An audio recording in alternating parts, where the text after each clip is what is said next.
What's up guys? Welcome back to Grand Acad's special Class 12 English animated video series. So आज हम cover करने वाले हैं Class 12 English की विस्टास बुक का chapter Should Wizard Hit Mommy? ये chapter John अपडाइक ने लिखा है। आप इस वीडियो को जरूर एंड तक देखिएगा बिकॉज एनिमेटेड समरी के बाद ग्रैंड अकैड आपको इस चैप्टर के सारे इंपॉर्टेंट कीवर्ड्स, इंपॉर्टेंट क्वेश्चंस और नोट्स प्रोवाइड करेगा। ये कहानी जैक के बारे में है जो दो बच्चों का बाप था जिनका नाम जोएन और बॉबी था। उसकी वाइफ क्लेयर प्रेग्नेंट थी, यानी कि उनका तीसरा बच्चा होने वाला था। जैक की एक हैबिट थी कि वो हर शाम अपनी बेटी जोएन को एक स्टोरी सुनाता था। एक बार जब वो जोएन को स्टोरी सुना रहा था, जोएन ने उसे इंटरप्ट कर दिया और वो जैक से बार बार क्वेश्चंस पूछने लगी। जैक को जो के क्वेश्चंस का सही आंसर देना समझ में नहीं आया। बच्चे बहुत क्यूरियस होते हैं और पेरेंट्स हमेशा फील करते हैं कि उनके बच्चों को वही करना और मानना चाहिए जो वो खुद उनको करने और बिलीव करने के लिए बोलते हैं। जैसे जैसे बच्चे बड़े होते हैं वो चीजों को क्वेश्चन करना शुरू करते हैं कि चीजें क्यों होती हैं, कैसे होती हैं। पेरेंट्स इस बात को यूजुअली डिस्करेज करते हैं।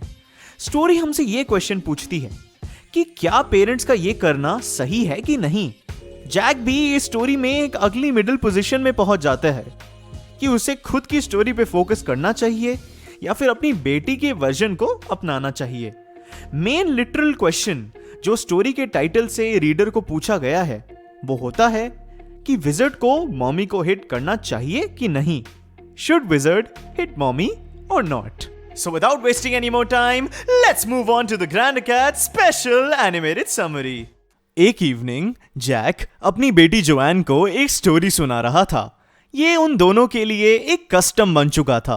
जो को जैक तब से स्टोरी सुना रहा था जब से वो 2 साल की थी। जोएन अब 4 साल की हो चुकी थी। इतने साल स्टोरी सुनाते सुनाते उसके आइडियाज खत्म होने लगे थे। जैक की हर स्टोरी एक बेसिक स्टोरी होती थी जिसमें एक स्मॉल एनिमल जिसका नाम यूजुअली रॉजर होता था एक प्रॉब्लम फेस करता था। इस प्रॉब्लम की सॉल्यूशन ढूंढने वो वाइज आउल के पास जाता था और फिर वो वाइज आउल उसे विज़र्ड के पास जाने के लिए एडवाइस करता था। वो विज़र्ड रॉजर की प्रॉब्लम सॉल्व कर कर उससे एक फी मांगता था। रॉजर के पास उस फी को पे करने के लिए पैसे नहीं होते थे। विज़र्ड फिर रॉजर को बताता था कि उसे ये पैसे कहां और कैसे मिल सकते हैं। रॉजर फिर उन इंस्ट्रक्शंस को फॉलो कर कर पैसे लाता था, विज़र्ड को पे करता था और घर जाके अपनी फैमिली के साथ अपना डिनर एंजॉय करता था। जैक की हर स्टोरी इसी बेसिक स्टोरी की वेरिएशन होती थी। ये एक सैटरडे की शाम की बात है। जोएन के नैप का टाइम हो चुका था। अपनी स्टोरी के कॉन्टेक्स्ट में जैक ने जो से एक न्यू लीड कैरेक्टर के बारे में पूछा। जो चाहती थी कि आज का लीड कैरेक्टर एक स्कंक हो। एक फ्रेश हीरो होने की बात से जैक एंथुसियाज्म से भर जाता था। जैक ने फिर रॉजर स्कंक की स्टोरी नरेट करनी शुरू करी। रॉजर स्टिंक करता था। बाकी क्रीचर्स उससे लोथ करते थे और उससे दूर भागते थे। बाकी क्रीचर्स उसे स्टिंकी स्कंक कह के टीज करते थे। इसकी वजह से रॉजर स्कंक बहुत बुरा फील करता था। उसके कोई दोस्त नहीं थे। जो ने ये एक्सपेक्ट नहीं किया था और इसको सुनकर वो अपसेट हो गई। जैक की स्टोरीज जो के लिए बहुत प्रिडिक्टेबल हो चुकी थी, तो जब जैक को जो से ये अनएक्सपेक्टेड रिएक्शन मिला वो बहुत खुश हो गया। स्टोरी को नरेट करते हुए जैक को नीचे वाले फ्लोर से एक चेयर को स्क्रैप करने की आवाज आई।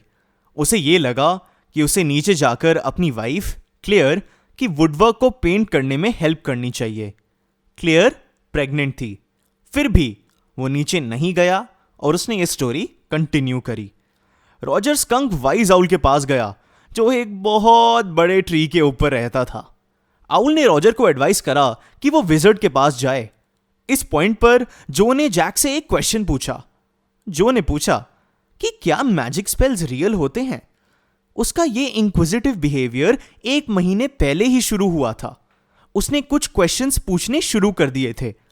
क्या स्पाइडर्स सच में बग्स को खाते हैं? Is God present everywhere? Jack को ये क्वेश्चंस बिल्कुल पसंद नहीं आए, क्योंकि ये उसके स्टोरी के नैरेटिव को इंटरप्ट करते थे। फिर भी जैक ने इस क्वेश्चन का आंसर दिया कि उसके स्टोरीज में मैजिक स्पेल्स रियल हैं। रॉजर स्कंक विजर्ड के घर पे पहुंच गया। विजर्ड ने रॉजर स्कंक को बोला कि वो उसके पास ना आए, क्योंकि वो स्टिंक कर रहा था। उसने रॉजर से पूछा कि वो किस चीज की तरह स्मेल करना चाहता है। रॉजर ने कहा कि वो रोजेस की तरह स्मेल करना चाहता है। फिर विजर्ड ने एक मैजिक स्पेल चांट किया। रॉजर स्कंक अब रोजेस की तरह स्मेल करने लगा। जैक ने रॉजर स्कंक को गलती से रॉजर फिश बोल दिया। जो ने एकदम ये मिस्टेक पॉइंट आउट कर दी। विजर्ड ने रॉजर को कहा कि वो उसे 7 पेनीज दे दे, लेकिन रॉजर के पास सिर्फ 4 पेनीज ही थी। विजर्ड ने उसे बताया कि वो बाकी की 3 पेनीज कहां से ला सकता है। रॉजर स्कंक को लेन के एंड तक जाकर 3 बार टर्न अराउंड करना था और फिर मैजिक वेल के अंदर देखना था।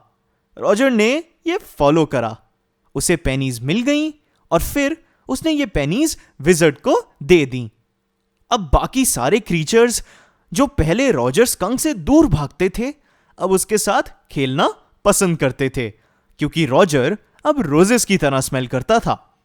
रॉजर स्कंक बहुत खुश होके घर पहुंचा। उसकी मदर बहुत एंग्री हो चुकी थी। रॉजर स्कंक की न्यू स्पेल उन्हें ऑफुल लगी। उन्होंने रॉजर को डांटकर बोला कि वो अब एक स्कंक की तरह स्मेल नहीं कर रहा। वो रॉजर को वापस विजर्ड के पास लेकर गई।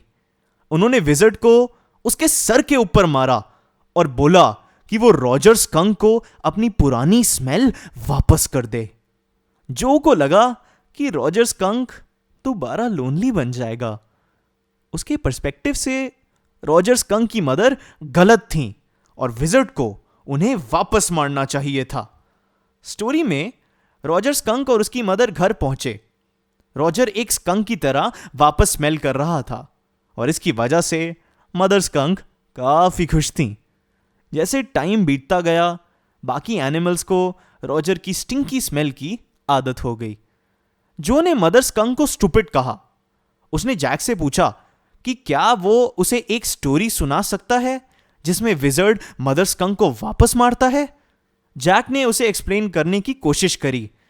जैक ने जो को बोला कि मदर स्कंक को अपने बच्चे के लिए जो सही है वो पता था और रॉजर स्कंक मदर स्कंक से बहुत ज्यादा प्यार करता था।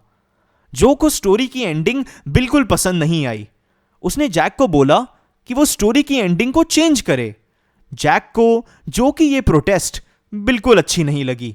जो ने ये इंसिस्ट किया कि कल जब जैक उसे स्टोरी सुनाने आएंगे तो वो इस एंडिंग को चेंज करके उसे नई स्टोरी सुनाए। जैक ने जो को सोने जाने के लिए बोला और फिर वो अपनी वाइफ को देखने नीचे चला गया। स्टेयर से नीचे उतरते वक्त जो जैक को फॉलो करने लगी। जैक ने गुस्से से जो को बोला कि वो अपने रूम में वापस चली जाए, वरना उसे एक बीटिंग मिलेगी। जो काम जैक की वाइफ ने खत्म कर लिया था, उस सब को देखकर जैक को बहुत गिल्ट फील हुई। He felt stuck in an ugly middle position. वो अपने डॉटर को कन्विंस नहीं कर पाया और अब उसकी वाइफ उससे अपसेट थी। जैक की वाइफ क्लेयर ने बोला कि आज स्टोरी काफी लंबी खिंच गई ना। जैक अपनी वाइफ को काम करते हुए देखता रहा। उसे लगा कि वो और क्लेयर एक साथ केज्ड हैं।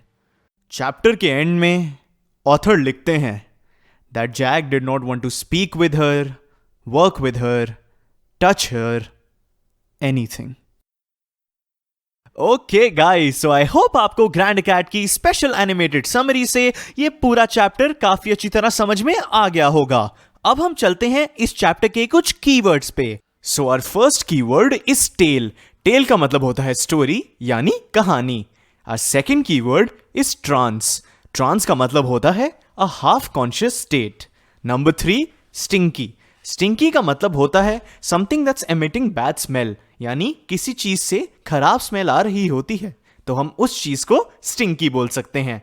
Number 4, enormous. इनॉर्मस का मतलब होता है वेरी बिग, यानी बहुत बड़ा। Number 5, infantile. इन्फेंटाइल के दो मतलब हो सकते हैं, या तो कोई चीज चाइल्डिश है या फिर वो अपने अर्ली स्टेजेस में है। फॉर एग्जाम्पल, अगर आप कल अपनी खुद की कंपनी खोलते हैं and you are recruiting people, hiring people, designing your product, we can say that your company is infantile. Number 6, wizard. Wizard is a man who has magical powers, यानी ऐसा इंसान जिसके पास जादुई शक्ति हो। Number 7, cranky. Cranky का मतलब होता है bad tempered और irritable, यानी कि वो इंसान जो बहुत जल्दी गुस्सा हो जाए। Our 8th keyword is rapt. Wrapped का मतलब होता है कंप्लीटली फैसिनेटेड और absorbed by what one is seeing और हियरिंग, यानी कि जो भी कोई इंसान चीज देख रहा है या सुन रहा है उससे आकर्षित या फिर मंत्रमुग्ध हो जाना। Our final keyword is fatigue. Fatigue is a feeling of tiredness, यानी कि थकावट। Alright guys, so that brings us to the end of this chapter and I am sure आपको ये चैप्टर अब काफी अच्छी तरह समझ में आ गया होगा। आपकी प्रिपरेशन को और बेटर करने के लिए ग्रैंड अकेड ने इस चैप्टर के नोट्स और इंपॉर्टेंट क्वेश्चंस डिस्क्रिप्शन में डाल दिए हैं। और हाँ, अपनी प्रिपरेशन और भी ज्यादा स्ट्रॉन्ग करने के लिए आप इस क्वेश्चन का आंसर कमेंट सेक्शन में लिखिए। जो भी 3 लोग इस क्वेश्चन का सबसे अच्छा आंसर देंगे, ग्रैंड अकेड उन्हें पेटीएम पे स्पेशल कैश रिवॉर्ड और ग्रैंड अकेड का special merit holder certificate provide करेगा। So yes, if you like the content, please subscribe to us on YouTube and follow our Instagram at grand.acad. Okay, till next time, keep winning, you champions!